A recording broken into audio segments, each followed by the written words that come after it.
আচ্ছা দেখ, এখন যে চ্যাপ্টারটা করব ক্যাশ ফ্লো স্টেটমেন্টের এমসিকিউ গুলো করবো, ঠিক আছে? বেশি নেই, ক্যাশ ফ্লো স্টেটমেন্ট চ্যাপ্টারটা অঙ্কগুলো হয়ে গেছিল, এমসিকিউ গুলো করাবো, ঠিক আছে? এটা সোজা চ্যাপ্টার, এটা একদমই সোজা চ্যাপ্টার। রেশিও যেমন কি, অঙ্কগুলো তোকে ভালো করে নলেজ রাখতে হবে, ঠিক আছে? তো তাহলে তুই এগুলো করতে পারবি। আর এখানে ক্যাশ ফ্লো স্টেটমেন্টের এমসিকিউ গুলো এমনি নর্মাল থিওরি পড়া থাকলেও এমসিকিউ গুলো করা যাবে। মানে বেসিক্যালি ক্যাশ ফ্লো স্টেটমেন্টে কি ছিল, ক্যাশ ফ্লো স্টেটমেন্ট জিনিসটা কি তোকে জানতে হবে, যে কাকে বলে। তুই জানিস ক্যাশ ফ্লো স্টেটমেন্ট জিনিসটা কি? ক্যাশ ফ্লো স্টেটমেন্ট কত নম্বর স্ট্যান্ডার্ডে উল্লেখ আছে, কত নম্বর অ্যাকাউন্টিং স্ট্যান্ডার্ডে উল্লেখ আছে। ক্যাশ ফ্লো স্টেটমেন্টে আমরা কতগুলো অ্যাক্টিভিটিস পড়েছিলাম, তিনটে অ্যাক্টিভিটিস পড়েছিলাম, একটা অপারেটিং, একটা ইনভেস্টিং, একটা ফাইন্যান্স। অপারেটিং এর মধ্যে কি কি আসে, ইনভেস্টিং এ কি কি আসে, ফাইন্যান্সে, এর উপরই ম্যাক্সিমাম এমসিকিউ এর মধ্যে আসে, ম্যাক্সিমাম এমসিকিউ এর মধ্যে আসে, ঠিক আছে? অপারেটিং, ইনভেস্টিং আর কি বললাম, ফাইন্যান্সিং। এখানে কি বলেছে, ফার্স্ট কোশ্চেন বলেছে আর স্টেটমেন্ট দ্যাট শো, ঠিক আছে? একটা স্টেটমেন্ট বলছে, ওটা কোন ধরনের স্টেটমেন্ট যেটা শো করে, কি শো করছে, flow of cash, cash flow হচ্ছে, ঠিক আছে? And cash equivalent during specified period is called, ঠিক আছে? তো ওটাকে কি বলে, মানে যেখানে পুরো ক্যাশ ফ্লো দেখাবে আর ক্যাশের ইকুইভ্যালেন্ট দেখাবে, তাকে কি বলা হয়? Cash flow statement. কোনো সন্দেহই নেই, কোশ্চেন পড়েই বোঝা যাচ্ছে ক্যাশ ফ্লো স্টেটমেন্ট। এখানে দেখ, যারা বাংলায় পড়ি, বাংলা দেখ, যে বিবরণী কোনো নির্দিষ্ট সময়ে নগদ অর্থের প্রবাহ ও সমমূল্যের নগদ দেখায়, তাকে বলা হয় ক্যাশ ফ্লো স্টেটমেন্ট। তাহলে আমি ইংলিশটাই দেখি, ইংলিশটা বেশি ইজি আছে। দ্য স্টেটমেন্ট, ওই স্টেটমেন্টটাকে কি স্টেটমেন্ট বলে, যেই স্টেটমেন্টটা শো করে, মানে দেখায়, কি দেখায়, ফ্লো অফ ক্যাশ, ক্যাশের কত টাকা ফ্লো হচ্ছে সেটা দেখাবে। আর কি করবে, ক্যাশ ইকুইভ্যালেন্ট, ক্যাশ ইকুইভ্যালেন্ট মধ্যে কি পড়ে জানিস তো? ক্যাশ ইকুইভ্যালেন্ট মধ্যে ক্যাশ পড়ে, ব্যাংক পড়ে, ঠিক আছে? আর মার্কেটেবল সিকিউরিটিজ পড়ে, মার্কেটেবল সিকিউরিটি, এগুলো ক্যাশ এন্ড ক্যাশ ইকুইভ্যালেন্টের মধ্যে পড়া হবে, ঠিক আছে? তো এটা হচ্ছে cash flow statement, correct answer বা ক্যাশ ফ্লো স্টেটমেন্ট, রাইট মেরে দিলাম। 2 নম্বর বলেছে the revenue producing activities of an enterprise, মানে কোনো একটা কোম্পানি, বলছে কোনো একটা কোম্পানি যে রেভিনিউ প্রডিউস করে, বলছে কোনো একটা কোম্পানি যে রেভিনিউ প্রডিউসিং অ্যাক্টিভিটিস, ঠিক আছে, তাকে কি বলা হয়? তাকে অপারেটিং বলে, ইনভেস্টিং বলে, ফিনান্সিং বলে, ক্যাশ ফ্লো। চেষ্টা কর না চারটের মধ্যে কোন অপশনটা হতে পারে, যারা ক্যাশ ফ্লো করেছিস এমনিই বলতে পারবি, বল। অপারেটিং, একদম ঠিক বলেছে ও, অপারেটিং হবে, এটা এটা অপারেটিংই হবে, এটা অপারেটিংই হবে। বলছে কোনো একটা কোম্পানি যখন রেভিনিউ প্রডিউস করে, সেই অ্যাক্টিভিটি কি বলে, অ্যাক্টিভিটি তিনটেই হয়, অ্যাক্টিভিটি তিনটে, একটা অপারেটিং হয়, একটা ইনভেস্টিং, একটা ফাইন্যান্সিং হয়, ঠিক আছে? ফাইন্যান্স মানে, ফাইন্যান্স মানে কি, ধর আমি ব্যবসা করছি ও কোম্পানি খুলছি, টাকা জোগাড় করে, এটাকে বলে ফাইন্যান্স। ইনভেস্টিং কি, ওই যে টাকাটা জোগাড় করে সেই টাকা দিয়ে ইনভেস্ট করলাম, ঠিক আছে? তারপর কি করব, মেনলি যে একটা বিজনেস হয় না, বিজনেসটাকে বলে অপারেট করা। মানে ধর আমি বিজনেস করলাম কি, আমি প্রথমে টাকা জোগাড় করলাম, টাকা জোগাড় করে আমি অ্যাসেট পারচেস করলাম, ল্যান্ড পারচেস করলাম, বিল্ডিং পারচেস করলাম, মেশিন পারচেস করলাম, তারপর তো প্রোডাকশন করবো, প্রোডাকশন করে প্রোডাক্টগুলো তো মার্কেটে কি বেচবো, ওটাকে কি বলে, ওটাকে অপারেটিং। তো এখানে বলছে আর রেভিনিউ জেনারেট হবে, আমি প্রোডাক্ট তৈরি করব, প্রোডাক্ট তৈরি করে যখন মার্কেটে বেচবো, তাহলে তো রেভিনিউ জেনারেট হবে, মানে ইনকাম হবে, এটাকে বলে অপারেটিং, ঠিক আছে? এটাকে বলে অপারেটিং। আরো ভালো উদাহরণ বলেছিলাম, অপারেটিং মানে কি, কোম্পানির ট্রেডিং আর পিএলটাকে বলা হয় অপারেটিং। ট্রেডিং আর পিএলটাই হচ্ছে অপারেটিং, তা ট্রেডিং পিএলই তো ইনকাম জেনারেট হয়। 3 নম্বর কি বলেছে, এখানে দাগ দিয়ে দিয়ে অ্যান্সারটা কি বললাম, অপারেটিং। 3 নম্বর বলেছে the activities which refer to purchase and sale of fixed assets, মানে ওই অ্যাক্টিভিটি কি বলে, যেখানে ফিক্সড অ্যাসেট কিনছিস, ফিক্সড অ্যাসেট বেচছিস, ঠিক আছে, and investment are not held resale purpose is called, ঠিক আছে? তো তাহলে বুঝতে পারলি তো, কোনো একটা ফিক্সড অ্যাসেট কিনছিস, কিনছিস বেচছিস, কিন্তু রিসেল করছিস না। রিসেল বুঝিস কাকে বলে, রিসেল। দেখবি তুই একটা গ্রেট ইস্টার্নে চলে যাবি, তুই ওখানে দেখবি এসি বা ওয়াশিং মেশিন কিনবি, ওরা কিন্তু রিসেল করে। ওরা রিসেল মানে কি, ওরা কিনে তারপর বেচে, ঠিক আছে? কিন্তু তুই কি করছিস, না না, তুই তো বিজনেস করছিস, বিজনেসে অ্যাসেট গুলো কিনলি, ইউজ করলি, তারপর বেচলি, এটা রিসেল বলে। এটাকে রিসেল বলে। যদি এটা রিসেল হতো তাহলে অপারেটিং, রিসেল হলেই অপারেটিং, রিসেল নয় তাহলে কি হতে পারে, এটা অ্যান্সার বেরিয়ে গেছে, বল, ইনভেস্টিং। ইনভেস্টিং, তিনেরটা হবে পি। বুঝতে পারলি কি বুঝতে পারলি না, ভালো করে বল। আজকে তুই ধর একটা ফ্যাক্টরি খুলেছিস, ফ্যাক্টরিতে ধর বড় একটা মেশিন লাগিয়েছিস, মেশিন ইনস্টল করিস, মেশিন দিয়ে প্রোডাকশন করলি, মেশিন নষ্ট হয়ে গেল, মেশিনটাকে তুই বেচে দিলি, ঠিক আছে? মেশিনটাকে বেচে দিলি, তাহলে এটা তো ইনভেস্টিং। কিন্তু দেখো গ্রেট ইস্টার্ন, ও ধর একটা এসি কিনেছে, ও এসি কিনে কি, ও এসি কি নিজে ইউজ করে না, এসিটাকে বেচে, এটাকে রিসেল বলে, এটাকে রিসেল বলা হয়। রিসেল চলে যাবে operating. 4 number, all those activities which result in the change in capital and borrowings are referred, এই তো কোশ্চেন পড়ে বুঝতে পারছিস কি বললাম? কোশ্চেনটা পড়ে বোঝ, কোশ্চেনটা পড়ে দেখ। আমি কিন্তু অপশনে ফোকাস করছি না, আমি কোশ্চেনটাকে ফোকাস করছি। ওরা কি বলছে? তিনটেই তো অ্যাক্টিভিটিস, ভালো করে দেখ, তিনটেই তো অ্যাক্টিভিটিস। ওই অ্যাক্টিভিটিসটাকে কি অ্যাক্টিভিটিস বলে? যেই অ্যাক্টিভিটিসে কি হয়? ক্যাপিটাল বড়োইং মানে ধার করা। কোন অ্যাক্টিভিটিসে ক্যাপিটাল আসতো? তিনটে তো অ্যাক্টিভিটি ছিল, একটা অপারেটিং, ইনভেস্টিং, ফাইন্যান্স। আর ক্যাপিটাল কোথায় আসতো? ফাইন্যান্সিং আসতো। তারপর লোন কোথায় আসতো? ফাইন্যান্সিং আসতো। তাহলে অ্যান্সার হবে ফাইন্যান্সিং অ্যাক্টিভিটিস। চারেরটা হবে তোর সি। কোশ্চেন যথেষ্ট সোজা। পাঁচেরটা কি বলেছে? Short term and highly liquid invest, short term invest এবং highly liquid invest which can be immediately converted into known amount of cash and they present insignificant risks of any change in value is called, এটাকে কি বলা হয়? এটাকে কি বলা হয়?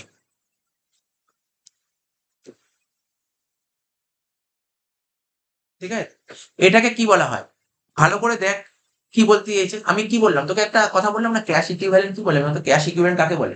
কি বললাম? ক্যাশ ইকুইভ্যালেন্ট কাকে বলে? ক্যাশ ইকুইভ্যালেন্টের মধ্যে কি পড়ে? ক্যাশ টাকা পড়ে, ব্যাংকের টাকাটা পড়ে, আর মার্কেটেবল সিকিউরিটিজ পড়ে। মার্কেটেবল সিকিউরিটিজ বলে যেইগুলো অতি অল্প সময়ের মধ্যে তুই ক্যাশে কনভার্ট করতে পারিস, তাকে বলে মার্কেটেবল সিকিউরিটিজ। তোর এমন কোনো জায়গায় ইনভেস্ট করা আছে এগুলো খুব কম সময়ের মধ্যে, কম সময় মানে 1 বছরের মধ্যে, 1 বছর বা 3 মাস এরকম ডিপেন্ড করে, ঠিক আছে, তাকে মার্কেটেবল সিকিউরিটি, এটাকে ক্যাশ ইকুইভ্যালেন্ট বলে। ওরা বলেছে শর্ট টার্ম, ওরা বলেছে short term investment, short term investment তো marketable security, short term investment মানে মার্কেটেবল সিকিউরিটি। তো হচ্ছে highly liquid, highly liquid investment, এটাও মার্কেটেবল সিকিউরিটির মধ্যে। তাহলে বলেছে আলটিমেটলি বলেছে marketable security which can be immediately converted is known, ঠিক আছে, amount of cash and they present insignificant risk of any changes value is called cash equivalent, cash equivalent. তো দেখ এখানে অ্যান্সার বাংলায় কি? স্বল্প মেয়াদী এবং উচ্চ তরল বিনিয়োগ যা কিনা সত্তর নগদ টাকায় রূপান্তরিত করা যায়। মোট কথা কোনো একটা মার্কেটেবল সিকিউরিটি যেটা খুব কম সময়ে, খুব অল্প দিনের মধ্যে ক্যাশে কনভার্ট করতে পারবে, ঠিক আছে, তাকে মার্কেটেবল সিকিউরিটি বলে। এইটা হচ্ছে ক্যাশ ইকুইভ্যালেন্ট, ঠিক আছে, এটা হচ্ছে ক্যাশ ইকুইভ্যালেন্ট। ডি হয়ে গেল। তোর পরীক্ষা যদি এসে কিউ দেয় না ক্যাশ ইকুইভ্যালেন্ট কাকে বলে, তুই এটা লিখে দিলেও হয়ে যাবে। এই কোশ্চেন এটা লিখে দিলেও হয়ে যাবে, নাম্বার পেয়ে যাবে। এমসিকিউ খুব সুন্দর করে যদি পড়িস না, তুই এসে কিউর অ্যান্সার বেরিয়ে আসবে। বলছে মিউচুয়াল ফান্ড কোম্পানি রিসিভ, একটা মিউচুয়াল ফান্ড কোম্পানি রিসিভ করেছে কি? ডিভিডেন্ড রিসিভ করে 10 লাখ টাকা, ঠিক আছে, অন ইনভেস্টমেন্ট, ও ইনভেস্ট করেছিল সেখান থেকে 10 লাখ টাকা ডিভিডেন্ড রিসিভ করেছে। এন্ড বলছে ইন আদার কোম্পানি শেয়ার, ঠিক আছে, it is a cash flow form. কে বলতে পারবি অ্যান্সারটা? এটা বল, আমি জানি অ্যান্সারটা ভুল বলবি, অ্যান্সারটা ভুল দিবি, বল। হ্যাঁ, এটা ইনভেস্টিং, ও ঠিক বলেছে অ্যান্সার, ও অ্যান্সার ঠিক বলেছে। হ্যাঁ, ইনভেস্টিং ঠিক দিয়েছে, আচ্ছা বাহ, ভালো, তাহলে তো খুব বুঝে গেছিস। এই দেখ শোন, এখানে কি বলছে? একটা মিউচুয়াল ফান্ড কোম্পানি, একটা মিউচুয়াল ফান্ড, যে কোনো মিউচুয়াল ফান্ডের তো প্রচুর কোম্পানি আছে মার্কেটে, ও অন্য একটা কোম্পানিতে ইনভেস্ট করেছে, ইনভেস্ট করাতেও ডিভিডেন্ড পেয়েছে। ডিভিডেন্ড, ও যেহেতু ইনভেস্ট করেছে তাই ডিভিডেন্ড পেয়েছে, এটা ইনভেস্টিং ক্যাশ ফ্লো, এটা ইনভেস্টিং। ছয়টা হবে কি? বি।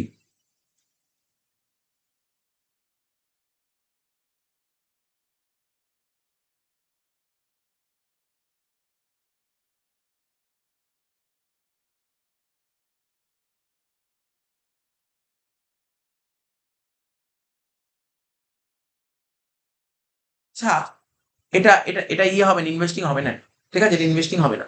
কারণ কি? এটা যদি যে কোনো একজন নর্মাল পার্সন যদি কোনো অন্য কোম্পানিতে, অন্য কোনো কোম্পানিতে ইনভেস্ট করে, তার কাছে কিন্তু এটা ইনভেস্ট।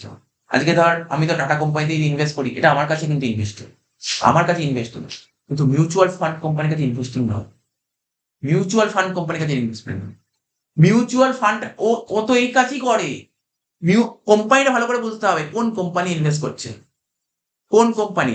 একটা মিউচুয়াল ফান্ড কোম্পানি ও অন্য একটা কোম্পানি ইনভেস্ট করছে। দেখ মিউচুয়াল ফান্ডে তো অনেক কোম্পানি আছে, একটা মিউচুয়াল ফান্ড কোম্পানি অন্য একটা কোম্পানি ইনভেস্ট করেছে, তা ও ও তো এটাই কাজ করে, ওর কাজটাই তো এটা করা, এটাকে অপারেটিং, এটাকে অপারেটিং, ঠিক আছে, এটা ইনভেস্টিং নয়। কোশ্চেনটা এটা ভালো করে পড়া হয়, এটা মিউচুয়াল ফান্ড কোম্পানি বলেছে, ঠিক আছে, এটা কারেক্ট অ্যান্সার হবে অপারেটিং। মিউচুয়াল ফান্ড ছাড়া অন্য কিছু থাকলে অন্য কোনো কোম্পানি হলে হতো, অন্য কোনো কোম্পানি হলো, অন্য কোনো কোম্পানি হচ্ছে, অন্য কোনো কোম্পানি, সাপোজ ধর আমি আমি ধর আজকে টাটা কোম্পানি ইনভেস্ট করি, আমার কাছে কিন্তু ইনভেস্টিং, আমার কাছে ইনভেস্টিং।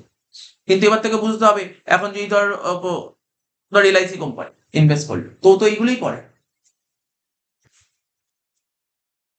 তো যে under what type of activity, ওটা কোন ধরনের activity, will you classify cash receive from debtors, ঠিক আছে, while preparing cash flow statement. বল দেখি, ডেটার্স এর থেকে টাকা পাচ্ছে, এটা কোন অ্যাক্টিভিটির মধ্যে করতে পারে? অপারেটিং, একদম ঠিক, একদম ঠিক, এখানে কোনো দ্বিমত নেই এখানে যে ঠিক আছে। ডেটার্সের থেকে যদি টাকাটা রিসিভ হয়, ডেটার্সের থেকে যদি টাকাটা কালেকশন হয়, এটা কিন্তু অপারেটিং অ্যাক্টিভিটিস এর মধ্যে পড়ে। আমরা প্রথম দিন যখন ক্যাশ ফ্লো স্টেটমেন্ট করেছিলাম, ডাইরেক্ট মেথড করেছিলাম, মনে কর ক্যাশ ফ্লো স্টেটমেন্ট দুটো মেথড, একটা ডাইরেক্ট একটা ইনডাইরেক্ট। ডাইরেক্ট মেথডের রুল কি ছিল? ডাইরেক্ট মেথডের রুল ছিল হচ্ছে ডাইরেক্টলি কি কি হচ্ছে, আমি ধর ক্যাশে যদি গুডস বিক্রি করি, ডাইরেক্ট মেথডের রুল কি ছিল? ক্যাশ সেল মানে গুডস যদি ক্যাশে বিক্রি করে যে টাকাটা পাচ্ছি, মাইনাস হতো গুডস কিনতে কত খরচা হয়েছে আর কত এক্সপেন্স হয়েছে, এটাই হচ্ছে ডাইরেক্ট মেথড। এবারে স্যার যদি গুডস ধারে বিক্রি করতেন, ধারে বিক্রি করলে কি হতো? ডেটার্সের থেকে কালেক্ট হতো, ওটাও অপারেটিং আসতো। তাহলে collection from debtors, payment to creditors, এইগুলো সব অপারেটিং, এগুলো সব অপারেটিং, ঠিক আছে তো?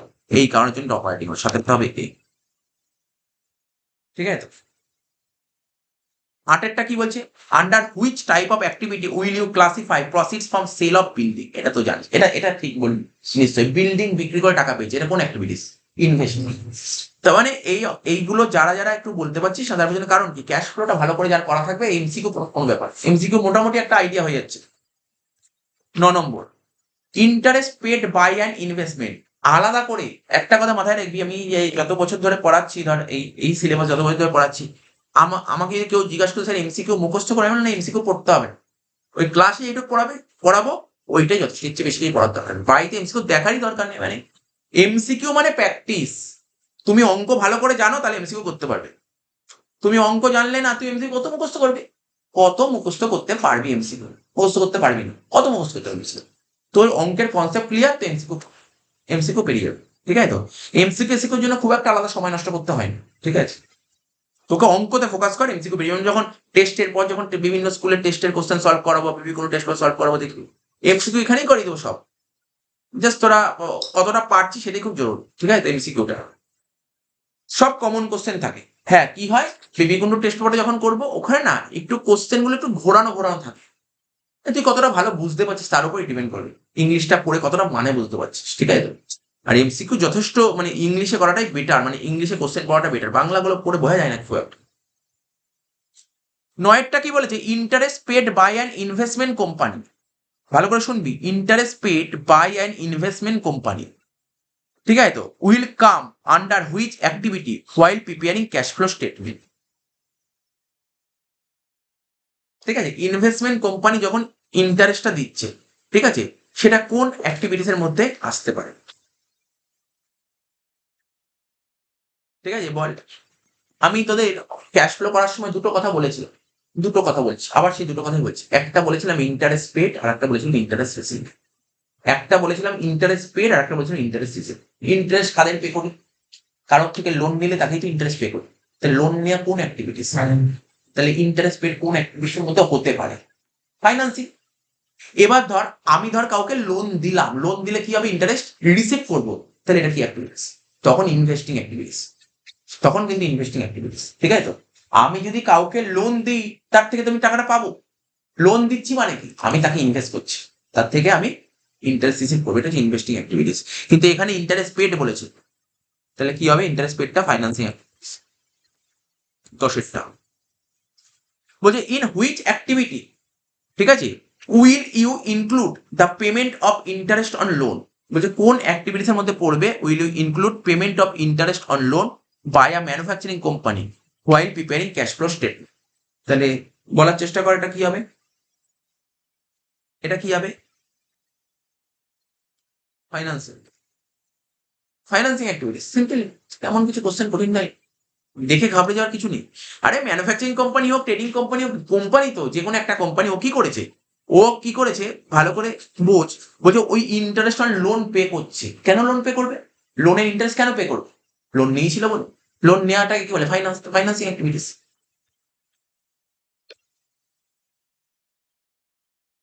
11, the issue of 9% debenture to the vendor for purchase of machinery, ঠিক আছে, ফর পারচেস অফ মেশিনারি।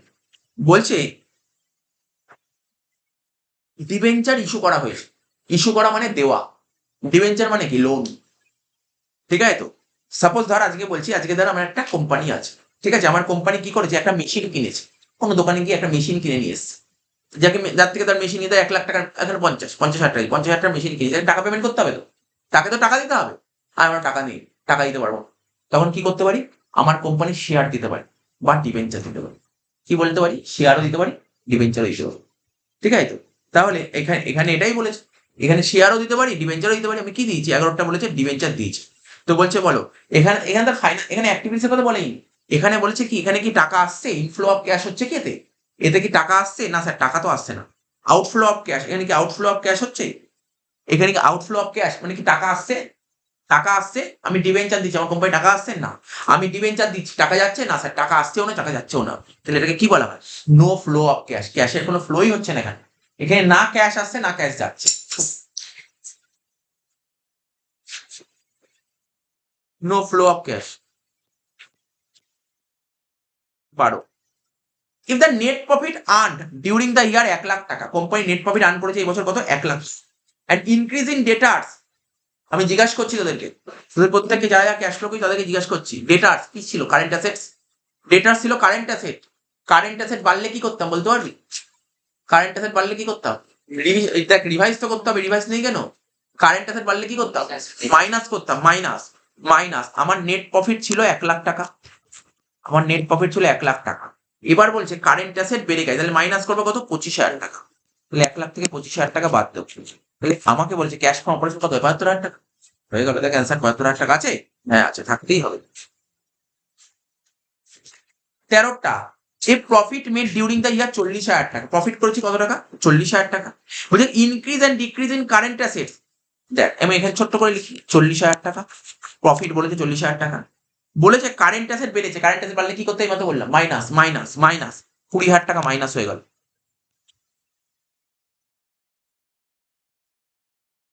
ঠিক আছে। আর কি বলেছে, কারেন্ট অ্যাসেট কমেছে, কারেন্ট অ্যাসেট কমলে কি হয়, প্লাস করতে হবে, প্লাস 16,000, প্লাস হয়ে গেল, অঙ্ক শেষ, যোগ কর, কত হবে, 40 থেকে 20 বাদ দিলে 20, 20 আর 16 যোগ করে 36,000, ঠিক আছে তো, তাহলে বুঝতে পারলি তো, ছোট অঙ্ক দিয়েছে, 36,000 টাকা, বোঝা গেল, এটা সিম্পল অঙ্ক, দেখো সিম্পল অঙ্ক দিয়েছে, 14টা,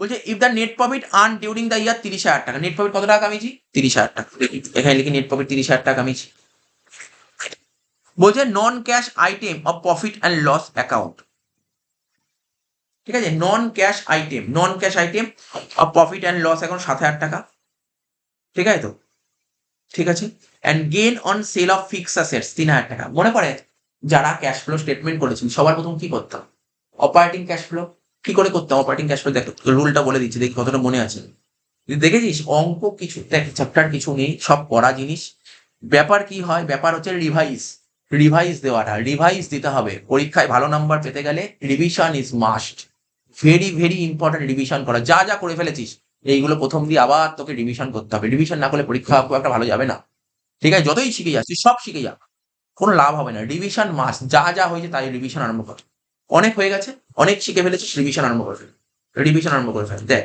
আমরা ক্যাশ ফ্লো স্টেটমেন্ট সবার ফার্স্ট কি করতাম মনে পড়ে তো, কি লিখতাম বল, না না বলছি ক্যাশ ফ্লো, এই ফরম্যাটটা লিখে দিচ্ছি তোকে, ক্যাশ ফ্লো কম অপারেটিং অ্যাক্টিভিটিস,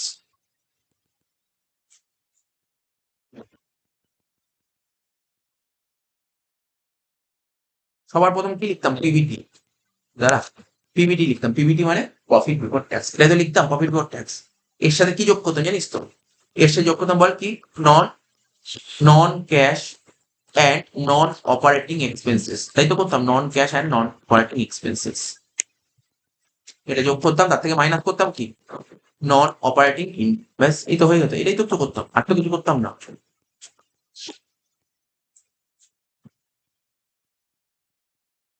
এটাই তো করতাম, দেখ কোশ্চেন পর অ্যান্সার পেয়ে গেছিস, তাহলে আলাদা কিছু নেই, যা পড়েছি ক্লাসে তাই আছে, বলেছে দেখো ওরা নেট প্রফিট বলেছে 30,000 টাকা, তার সাথে নন ক্যাশ আইটেম, অ্যাকচুয়ালি নন ক্যাশ আইটেম মানে এটা নন ক্যাশ এক্সপেন্সেস ধর, ঠিক আছে, নন ক্যাশ এক্সপেন্স কত বলেছে বল, নন ক্যাশ এক্সপেন্স কত বলেছে, 7,000 টাকা যোগ হবে, আর gain on sale of fix asset বিক্রি করে কি হয়েছে, লাভ হয়েছে, ফিক্স অ্যাসেট বিক্রি করে লাভ হয়েছে, তাহলে ফিক্স অ্যাসেট বিক্রি করে যদি তো লাভ হয়, তাহলে এটা কি নন অপারেটিং ইনকাম, আজকে আমার ঘরে বা মানে বিজনেস বা কোনো ফিক্সড এটা বিক্রি করলাম, বিক্রি করে যদি লাভ হয় ওটাকে অপারেটিং ইনকাম। অপারেটিং ইনকাম কাকে বলে? এই যে আমি তোদের পড়াচ্ছি, পড়িয়ে যদি কোনো ইনকাম করি এটাকে বলে অপারেটিং ইনকাম। কিন্তু আমার কোনো অ্যাসেট বিক্রি করে যদি কামাই সেটা কি আমার অপারেটিং ইনকাম? না, এটা নন অপারেটিং ইনকাম। তো নন অপারেটিং ইনকাম নিতে নেই। কি কি নিতে নেই ক্যাশ ফ্লোতে? নন অপারেটিং নিতেই নেই, সেই এক্সপেন্সেস হোক বা ইনকাম। তাহলে এখানে ফিক্সড বিক্রি করে লাভ হয়েছে কত? 3,000 টাকা মাইনাস করে। তাহলে বুঝতে পারলি অ্যান্সার হবে 34,000 টাকা। 14 অ্যান্সার হবে সি। ঠিক আছে তো? 15টা, dividend paid by a trading company is classified. ঠিক আছে, ডিভিডেন্ড পেড, ডিভিডেন্ড পে করছে কে? Trading company. ট্রেডিং কোম্পানি যদি ডিভিডেন্ড পে করে এটা কোন ক্লাস, মানে কোন অ্যাক্টিভিটিস এর মধ্যে পড়তে পারে? ঠিক আছে, এটা কোন অ্যাক্টিভিটিস এর মধ্যে পড়তে পারে ডিভিডেন্ড পে করা? দেখ ওরা না কোশ্চেন ছোট ছোট করে ঘুরিয়ে দিয়েছে যাতে তুই ঘাবড়ে যেতে পারিস। আগে একটা ছিল interest paid by trading company, একটা ছিল interest paid by manufacturing company. Just ঘাবড়ানোর কিছু নেই। আরে ভাই ডিভিডেন্ড পে করছে, কখন একটা কোম্পানি ডিভিডেন্ড পে করে তুই ভাব। ডিভিডেন্ড কোম্পানি কখন পে করবে? আজকে ধর আমার কোম্পানিতে কেউ যদি ইনভেস্টমেন্ট করে আমি তো তাকে ডিভিডেন্ড দেবো, তাই না? কারণ ওর টাকা দিয়ে ব্যবসা করেছে। তাহলে এটা কি অ্যাক্টিভিটি? ডিভিডেন্ড পে করা কোন অ্যাক্টিভিটির মধ্যে পড়ে? Financing activities. ফাইন্যান্স মাথায় রাখবে, পে করা ফাইন্যান্সিং অ্যাক্টিভিটিস, এগুলো সব মাথায় রাখতে হবে। 16টা কি বলেছে? Sale of marketable securities at par. Marketable security পারে বিক্রি করে দিয়েছিস, এটা কি? এটা কিসের মধ্যে পড়ে? এটা তো আগেও বললাম। 16টা কি হতে পারে বল? এইমাত্র বললাম কিন্তু ওই মার্কেটেবল সিকিউরিটিস বলেছিলাম ক্যাশ ইকুইভ্যালেন্ট। এইমাত্র বললাম মার্কেটেবল সিকিউরিটিস। মার্কেটেবল সিকিউরিটিস কার মধ্যে পড়ে? ক্যাশ ইকুইভ্যালেন্টের মধ্যে পড়ে।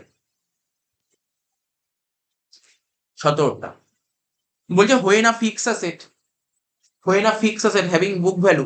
ঠিক আছে, ফিক্সড এর বুক ভ্যালু কত বলেছে? 15,000 টাকা। ফিক্সড এর বুক ভ্যালু কত বলেছে? 15,000 টাকা। এবং ফিক্সডটা আমি বিক্রি করে দিই 5,000 টাকা লস। ঠিক আছে তো? এমনি বল, আজকে ধর আমার কাছে কোনো একটা অ্যাসেট ছিল, ফিক্সড অ্যাসেট ছিল, 15,000 টাকার অ্যাসেট ছিল। সেই অ্যাসেটটা আমি 5,000 টাকা লসে বিক্রি করেছি। কত টাকায় বিক্রি করেছি? আমার 10,000 টাকা। আমার কাছে একটা ধর সাপোজ কি বলবো, ধর আমার কাছে একটা ফার্নিচার ছিল, 15,000 টাকার ফার্নিচার ছিল। এখন ফার্নিচার অনেক টাকা দিয়ে কিনেছিলাম, তার ভ্যালু এখন আজকের দিনে 15,000 টাকা। সেটা 5,000 টাকা লসে বিক্রি করলাম। তাহলে কত টাকা বিক্রি করলাম? 10,000 টাকা বিক্রি করলাম। তাহলে এই আইটেম ক্যাশ ফ্লো করেছিস, যারা যারা ক্যাশ ফ্লো করেছিস, এই 10,000 টাকাটা কোথায় গিয়ে কোন অ্যাক্টিভিটিসে আসতো? ইনভেস্টিং। ইনভেস্টিং। তাহলে ইনভেস্টিং অ্যাক্টিভিটিস। আচ্ছা এই 10,000 টাকা ইনভেস্টিং অ্যাক্টিভিটিস শিওর, কিন্তু ইনভেস্টিং এ এটা কি টাকা আসছে না যাচ্ছে? কি করে বলি টাকা যাচ্ছে? কি করে টাকা যাচ্ছে? আজকে আমার দোকান ঘর আছে, দোকান ঘরে একটা ফার্নিচার নষ্ট হয়ে গেছে, ফার্নিচার বেচে দিলাম, বেচে দিলে টাকা তো আসলো। যাচ্ছে কি? টাকা তো আসছে। টাকা আসাকে কি বলা হয়? সোর্স। টাকা যাওয়াকে বলা হয় অ্যাপ্লিকেশন। টাকা আসাকে বলা হয় সোর্স, টাকা যাওয়াকে বলা হয় অ্যাপ্লিকেশন। তাহলে নিশ্চয়ই অ্যান্সারটা পেয়ে গেছিস। কি হতে পারে এখানে? এখানে কি হতে পারে? কোন অ্যান্সারটা হতে পারে বল? 17টা সোর্স। সোর্স 10,000 টাকা। সি হবে অ্যান্সার, সি হবে অ্যান্সার। 18টা, if profit made during the year 2 lakh টাকা। আবার দিয়েছে প্রফিট। দেখ প্রফিট দিয়েছে কত? 2 লাখ টাকা। তাহলে প্রফিট 2 লাখ টাকা দিয়েছে। বলছে before considering depreciation machinery. Depreciation machinery বারবার করেছিলাম আমরা ক্যাশ ফ্লো, প্রত্যেকটা অঙ্কে ক্যাশ ফ্লোতে থাকতো ডেপ্রিসিয়েশন। কি আইটেম ছিল? নন ক্যাশ আইটেম ছিল না? নন ক্যাশ আইটেম কি করতে হয়? যোগ করতে হয়। যোগ করতে হয়। তাহলে কত হবে? 2 লাখের সঙ্গে 12,000 টাকা যোগ করে দেবো। ঠিক আছে, যোগ করে দিলাম। একদম নর্মাল ক্যাশ ফ্লো স্টেটমেন্টে ছিল, শুরুতেই ছিল অপারেটিং অ্যাক্টিভিটি। তাহলে যে ফার্নিচার বেচে লস হয়েছে, ফার্নিচার বেচে লস হওয়াটা কি ধরনের? এটা কি অপারেটিং না নন অপারেটিং বল দেখি? নন অপারেটিং। ফার্নিচার বেচে লস হওয়া তো নন অপারেটিং, কারণ আমি ফার্নিচার বেচার জন্য দোকান খুলিনি। ফার্নিচার বেচার জন্য দোকান খুলে ফার্নিচার দোকানে যেতে হবে, তাই না? কত ফার্নিচার দোকানে আগে নাম লেখা থাকে, ফার্নিচার এই ফার্নিচার ওই ফার্নিচার দোকানের নাম লেখা থাকে, তাই না? তো ওই দোকানে কথা বলছি, ওর কাছে কিন্তু অপারেটিং। আচ্ছা ধর একটা কোনো একটা ফার্নিচারের দোকান দেখ, অন্নপূর্ণা ফার্নিচার, তো ওর কাছে তো ফার্নিচার বেচাই তো কাজ, ওর কাছে কিন্তু অপারেটিং। এখানে বলেন যে ফার্নিচার। তার মানে ধর আজকে ধর আমার একটা নর্মাল একটা ধর কোনো দোকানে ধর বই খাতার দোকান আছে, তাহলে আমি ফার্নিচার বেচে লস হয়েছে, তা ফার্নিচার বেচে লস হয়, এটা কি অপারেটিং না নন অপারেটিং? নন অপারেটিং। তাহলে এটাও যোগ করতে হবে। কত টাকা? 5,000।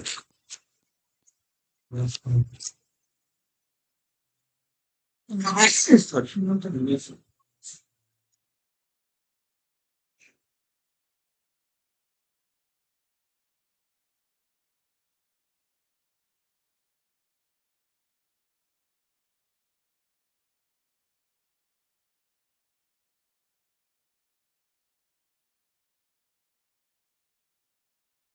ঠিক আছে তো? এবার বুঝতে পারি তো? এবার অ্যান্সার কত হচ্ছে? 2,17,000, তাই তো? এবার একটু মন দিয়ে শুনবি। এবার কোশ্চেনটা পড় ভালো করে। এবার ভালো করে কোশ্চেনটা পড়। আমরা যখন অঙ্কটা করতাম না, কি করতাম, ওটাকে কি বলতো, ওখানে কি লেখা থাকতো, যে প্রফিটটা বের করতাম অপারেটিং প্রফিট। অপারেটিং প্রফিট কি ছিল? অপারেটিং প্রফিট ওটা কি ছিল? Before charge. ওটা বিফোর চার্জিং ছিল। ভালো করে মনে রাখতে হবে যে আমরা অঙ্ক করতাম ওখানে বিফোর, এখানে কি বলেছে, এখানে যে প্রফিট বলেছে 2,00,000 টাকা, বলছে ডেপ্রিসিয়েশন চার্জ করার আগে। ডেপ্রিসিয়েশন কি চার্জ করা উচিত? তুই যখন অঙ্ক করতি, এই দেখ এখানে নোটটা লিখলাম না, এটা কেন করতাম, এখানে এই যে অ্যাডগুলো কেন করলাম, এই যে নন ক্যাশ, নন অপারেটিং ইনকাম, এগুলো যোগ বিয়োগ কেন করলাম? কেননা এইগুলো যখন আমরা প্রফিট ক্যালকুলেট করতাম এগুলো নিয়ে করতাম, এগুলো নেওয়া উচিত নয়। বলছে এগুলো নেওয়ার আগে প্রফিট বলেছে। ইংলিশটা পড় ভালো করে, পড়তে থাক, এটা কতক্ষণে বুঝতে পারবি, এটা খুব জরুরি। এখানে প্রফিট ওরা 2,00,000 টাকা দিয়েছে। কোন প্রফিট দিয়েছে? বলছে বিফোর কনসিডারিং ডেপ্রিসিয়েশন। বলছে আমরা যখন ক্যাশ ফ্লো স্টেটমেন্ট করতাম ওখানে তো অপারেটিং প্রফিট বের করতাম, অপারেটিং প্রফিট করার সময় ডেপ্রিসিয়েশন নেওয়া উচিত কি নেওয়া উচিত নয়? ডেপ্রিসিয়েশন নেওয়া উচিত কি নেওয়া উচিত নয়? এখন যদি স্যার খাতায় তো যোগ করতাম। আরে কেন যোগ করতাম খাতায়? কোম্পানির যে অ্যাকাউন্টেন্ট ছিল ও পিএল অ্যাকাউন্টের ডেবিটে ডেপ্রিসিয়েশন লিখেছিল, ডেপ্রিসিয়েশন লেখা উচিতই ছিল না। আমরা ওটা রেকটিফাই করার জন্য ডেপ্রিসিয়েশন লিখতাম। ডেপ্রিসিয়েশন নেওয়া উচিতই নয়। তো কি ডেপ্রিসিয়েশন নিয়েছে? বিফোর কনসিডারিং ডেপ্রিসিয়েশন, মানে ডেপ্রিসিয়েশন চার্জ করার আগে। তাহলে ডেপ্রিসিয়েশন তো নেয়নি, ও তো ডেপ্রিসিয়েশন নেয়নি, তাহলে ঠিকই আছে। তারপর বলেছে কি, ফার্নিচার বেচে যদি লস হয় 5,000 টাকা, তো ফার্নিচার বেচে লস হলে এটা কি? এটা তো নন অপারেটিং খরচা, এটা কি নেওয়া উচিত না? এটাও তো নেওয়া উচিত নয়, ও তো নেয়নি। তাহলে কারেক্ট অ্যান্সার কি হতে পারে এখানে? 2,00,000 টাকা। কোশ্চেন তোকে ঘুরিয়ে কোশ্চেন করেছে, ঠিক আছে তো? যদি এখানে এখানে এটার অ্যান্সার 2,17,000 হতে পারতো, যদি এখানে বলতো বিফোরের জায়গায় যদি আফটার বলতো, যদি বিফোরের জায়গায় আফটার বলতো তখন অ্যান্সার হতো 2,17,000। বিফোর বলেছে, ঠিক আছে, বিফোর বলেছে। আমরা যখন কোম্পানিতে অ্যাকাউন্টেন্ট হয় না, তো ফাইনাল অ্যাকাউন্ট করে, ও ফাইনাল অ্যাকাউন্ট করার সময় পিএল এর ডেবিটে ডেপ্রিসিয়েশন লিখে, ও পিএল এর ডেবিটে loss on sale of fixed asset লিখে, যেগুলো লেখা উচিত নয়। লেখার ফলে কি হয়েছে? প্রফিট কমে গেছে, প্রফিট বাড়াতে হতো, এই জন্য যোগ করে, এই জন্য যোগ করতাম, ঠিক আছে। তাহলে এখানে কারেক্ট অ্যান্সার হবে 2,00,000 টাকা। নেক্সট কি বলেছে 19-এরটা, বলছে in a non financial company, কি কোম্পানি? দুটো কোম্পানি, একটা ফিনান্সিয়াল কোম্পানি একটা non financial company. Cash receive from customer. Non financial company customer থেকে ক্যাশ পাচ্ছে 1,50,000 টাকা এবং ক্যাশ পে করছে সাপ্লাইকে 20,000 টাকা, ঠিক আছে তো? তো what amount cash flow from operating activities?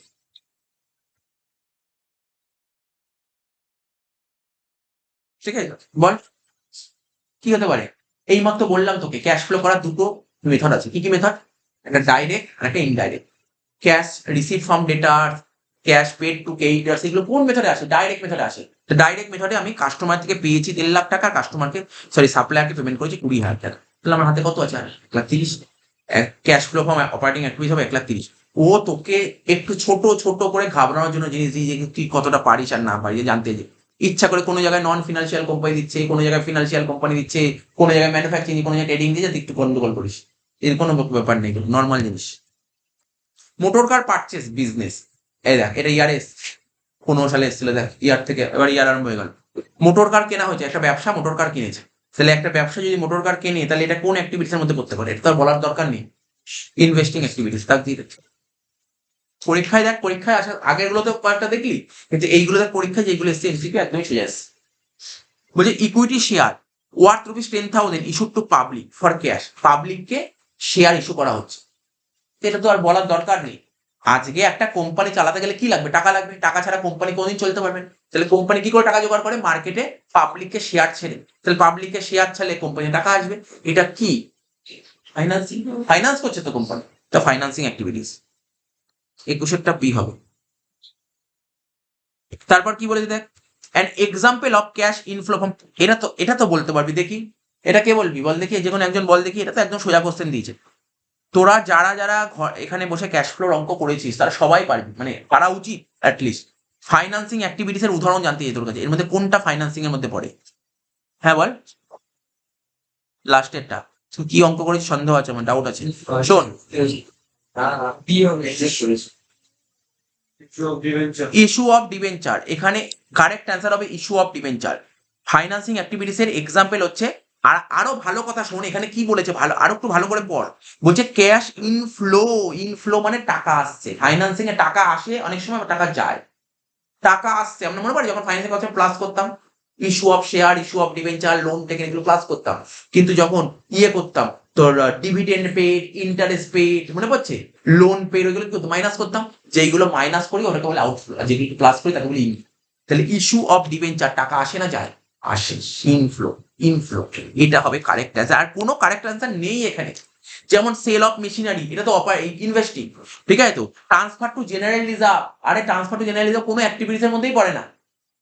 Transfer to general reserve কি করতাম, যখন অপারেটিং করতাম তখন অ্যাডজাস্টমেন্ট করতাম, কোনো কোনো টাকা আসেও না যায়ও না, ঠিক আছে তো। আর পারচেস অফ ফার্নিচার, এটাও তো ইনভেস্টিং। কারেক্ট অ্যান্সার হবে ইস্যু অফ নিউ ডিবেঞ্চার। 23টা সেল অফ ফার্নিচার, ফার্নিচার বিক্রি করে দিয়েছিস, ফার্নিচার বিক্রি করলে এটা কোন অ্যাক্টিভিটিস, ফার্নিচার বিক্রি করলে কোন activities? Cash flow from investment. হ্যাঁ বল বল, জোরে বল। Cash flow from investing. Cash flow from investing activities, C হবে অ্যান্সার।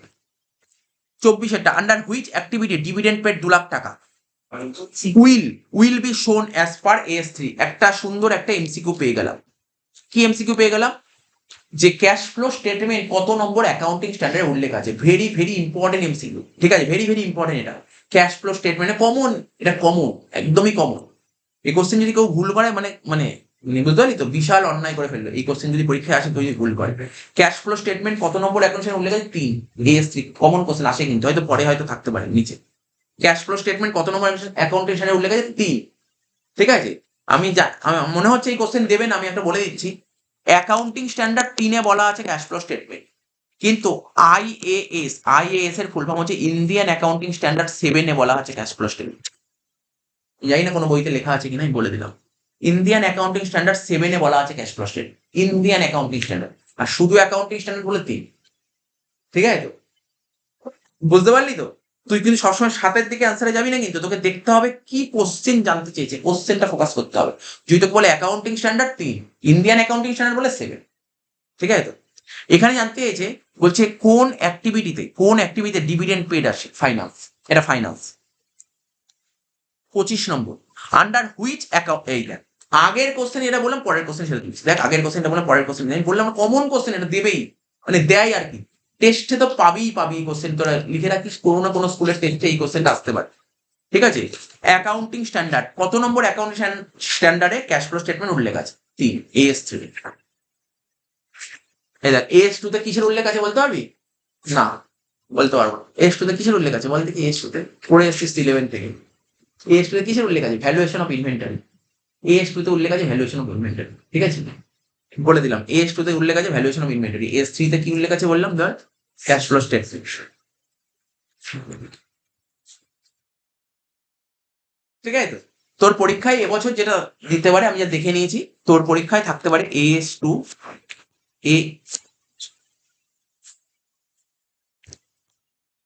AS3 না, AS3 বললাম, আর হচ্ছে AS26। AS3 তো ক্যাশ ফ্লো স্টেটমেন্ট, AS26 এর পার্টনারশিপ আছে, পার্টনারশিপ ভ্যালুয়েশন অফ গুডউইল, মানে পারচেজ গুডউইল, ঠিক আছে। আমরা বইতে কোন গুডউইল দেখায়? Purchase goodwill. কোন কত নম্বর স্ট্যান্ডার্ডে বলা আছে? 26। এটাও একটা ইম্পর্টেন্ট কোশ্চেন। দুটোই মানে তোদের ক্লাস 12 দুটো স্ট্যান্ডার্ড পড়লে হয়ে যাবে, এই দুটোই এমসিকিউ থাকতে পারে এখান থেকে। বলছে in cash flow statement dividend paid, কি বলবো, আগে কতবার এই কোশ্চেনটা বলছি। ডিভিডেন্ড পেড কোন স্ট্যান্ডার্ডে মানে কোন activities? Financing activities. While calculating profit from operation বা আইটেম অ্যাডেড, ঠিক আছে। আমরা যখন প্রফিট ক্যালকুলেট করি না, বুঝলিস, ক্যালকুলেটিং প্রফিট মানে প্রফিট মানে কোন প্রফিট বলে জানিস তো? প্রফিট ফ্রম অপারেশন মানে কোনটা? ওই অপারেটিং প্রফিট, মনে পড়ছে? এই যে লেখালাম না তোকে, লিখছ, এই যে ক্যাশ ফ্লো ফ্রম অপারেটিং, এটা যোগ করলে কি হয়? যোগ করলে এটাকে বলা হয় অপারেটিং প্রফিট। এটা যোগ করলে যেটা বেরোয় তাকে বলে অপারেটিং। যখন আমরা অপারেটিং প্রফিট বের করলাম, কি কি আইটেম যোগ করেছি বল? স্যার, যে কোশ্চেনে প্রফিট বলে দেয় তার সাথে আপনি নন ক্যাশ আর নন অপারেটিং যোগ করেছেন, আর নন অপারেটিং ইনকাম বাদ দিয়েছেন। ও তোকে বলছে কোন কোন আইটেম যোগ করতে হয়, নন ক্যাশ আর নন অপারেটিং এক্সপেন্সেস যোগ করতে হয়। তাহলে দেখ কি হচ্ছে, গুডউইল রিটেন অফ, কি ছিল গুডউইল রিটেন অফ? ওটাকে বলা হয় নন ক্যাশ, যোগ করবো। Loss on sale of fixed asset, sir যোগ করবো, এটাও নন ক্যাশ। তারপর ডেপ্রিসিয়েশন রিটেন অফ, এটাও তো নন ক্যাশ, তিনটে তো যোগ করতে হবে। তাহলে কারেক্ট অ্যান্সার হবে অল অফ দিস। এইগুলো কি দেখ, এটা তুই অঙ্ক যারা করে ফেলেছিস তার জন্য এই এমসিকিউ কোনো ব্যাপার নেই, এমসিকিউ কিছুই ছিল না এটার মধ্যে। Sale of fixed asset, sale of fixed asset কোন অ্যাক্টিভিটিস? ফিক্সড অ্যাসেট বিক্রি করার কোন activities? Investing. How many type of cash flow, মানে অ্যাকাউন্টিং স্ট্যান্ডার্ড 3 আছে না, সেখানে ক রকম ক্যাশ ফ্লো স্টেটমেন্টের কথা বলা আছে? 3 রকমের। কি কি? অপারেটিং, ইনভেস্টিং আর ফাইন্যান্স। আর কিছু বলার নেই, 3 রকম। 30, which one is not include operating, এর মধ্যে কোনটা অপারেটিং অ্যাক্টিভিটির মধ্যে আসে না, কোনটা অপারেটিং এর মধ্যে আসে না? দেখা যাক কি আসে না। ক্যাশ ফ্রম ডেটার্স, বলছে ক্যাশ, ভালো করে দেখি, ক্যাশ ফ্রম ডেটার্স অপারেটিং এ আসে? হ্যাঁ আসে তো, ডাইরেক্ট মেথডে আসে তো। তারপর salary paid to employee in cash, অবশ্যই আসে ডাইরেক্ট মেথডে আসে, স্যালারি পেড ডাইরেক্ট মেথডে আসে, ঠিক আছে। Cash paid for income tax আসে তো, অপারেটিং এ সবার লাস্টে করতাম না ইনকাম ট্যাক্স পেড, আসে। তাহলে আসে না কোনটা? ইন্টারেস্ট রিসিভ ফ্রম ইনভেস্টমেন্ট, কোথায় আসে? Investing activities. তো মানে এটা হবে কারেক্ট আনসার। তাহলে দ্য রেভিনিউ প্রডিউসিং, এটা আগেও বললাম, revenue producing activities of an enterprise are called, এটাকে কি বলা হয়? অপারেটিং অ্যাক্টিভিটিস, এটাকে বলা হয় অপারেটিং অ্যাক্টিভিটিস। ফার্স্ট কোশ্চেন এটাই ছিল। তারপর বলেছে নেট প্রফিট, বলেছে কত? 1 লাখ টাকা। ওই দেখ আবার রিপিট কোশ্চেন করেছে। আর ডেটার্স বেড়ে গেছে 25,000 টাকা, তাহলে অ্যান্সার কত হয়? 75,000 টাকা। তো repeat question. 33, which of the following is not included operating activities preparing cash flow statement, বলছে এর মধ্যে কোনটা অপারেটিং অ্যাক্টিভিটিস আসে না? কোনটা আসে না বল দেখি, আমি বলবো না চারটের। সেল অফ ফিক্সড অ্যাসেট, বাকি সব করে তো অপারেটিং আসে। এই চ্যাপ্টারে আমি ম্যাক্সিমাম কোন কোশ্চেন পেয়েছিস দেখেছিস? ম্যাক্সিমাম আমি তোকে বলছি, তুই ক্যাশ ফ্লো স্টেটমেন্টের যে পুরো যে চার্ট আছে, যে ফরম্যাট আছে, ফরম্যাট যার পুরো মাথার মধ্যে একবার ঢুকে আছে বা যে অঙ্ক করে ফেলেছে, তার কাছে এখানে এমসিকিউ একটাও আটকাবে না, সব করে এমসিকিউ পেয়ে শুধু ফরম্যাট আর কিচ্ছু না। ক্যাশ ফ্লো স্টেটমেন্ট দেখো, মনে হয় 10 নম্বর আসবে, 6 নম্বর আসবে তোর অঙ্ক, 4 নম্বর আসবে এমসিকিউ নিয়ে।